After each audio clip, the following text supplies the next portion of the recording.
উত্তরবঙ্গকে আবারও প্রমাণিত বিজেপি বাড়তি গুরুত্ব দেয়।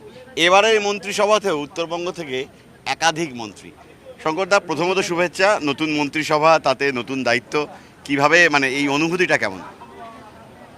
অনুভূতি তো আমার মন্ত্রিত্বের জন্য হয় না, আমরা কাজ করি। আমাদের আমাদের আমাদের অনুভূতিটা তাদের জন্য হয়। আমার কাছে আমি সবসময় ভাবি আমি এখানে কার জন্য দাঁড়িয়েছি, আমি কি ব্যক্তি যোগ্যতায় দাঁড়িয়েছি? না, মানুষের জন্য। আমার সমষ্টিগত দলীয়ভাবে যে যোগদান রয়েছে। আর ভাবুন, 321 জন ভারতীয় জনতা পার্টির কার্যকর্তা এই মাটিতে খুন হয়েছে।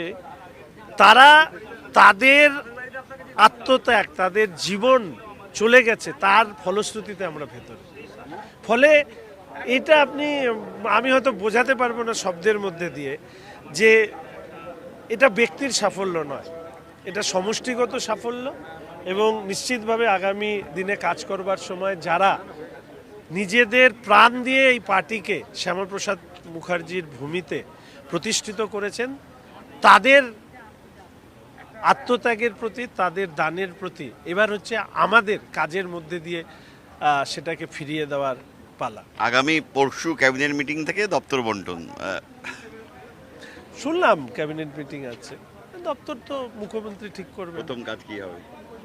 প্রথম কাজ হচ্ছে কান দিয়ে শুনবো যে কোন দপ্তর পেলাম, তারপরে কি করব সেটা নিয়ে নিশ্চিতভাবে অনেক বিশেষজ্ঞ মানুষ আছেন। নিজের কোনো ইচ্ছা আছে, মানে বাজারে চাউর হয়েছিল যে আপনি শিক্ষা দপ্তরের মন্ত্রী হচ্ছেন? আমি কোনোদিন ব্যক্তি ইচ্ছার দ্বারা প্রভাবিত নই। আমি মনে করি পার্টি যেটা ঠিক করে দেবে সেটাই করব, এবং যেটাই দেবে সেটা ভালোভাবে করব। উত্তরবঙ্গকে আলাদাভাবে গুরুত্ব দেওয়া হলো, এতগুলো মন্ত্রী উত্তরবঙ্গ থেকে, স্পিকার উত্তরবঙ্গ থেকে। তার কারণ দীর্ঘদিন ধরে উত্তরবঙ্গ ভারতীয় জনতা পার্টির প্রতি তার যে ভালোবাসার ঝুলি সেটাকে উজাড় করে দিয়েছে। গর্বিত সেই উত্তরবঙ্গের একজন মানুষ হিসেবে ভারতীয় জনতা পার্টির এই সাফল্যে উত্তরবঙ্গের অংশীদারত্ব নিশ্চিতভাবে সেটা। কিন্তু তাদের উত্তরবঙ্গের প্রত্যাশাও তো বাড়ছে আরো। অবশ্যই বাড়বে। যাদের প্রত্যাশা পূরণ করবার ক্ষমতা আছে তাদের প্রতি প্রত্যাশা রাখাটাই স্বাভাবিক।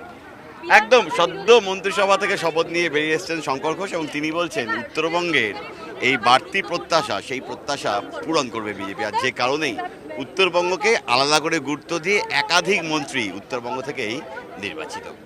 প্রসেনজিৎ চৌধুরী, TV9 বাংলা, কলকাতা।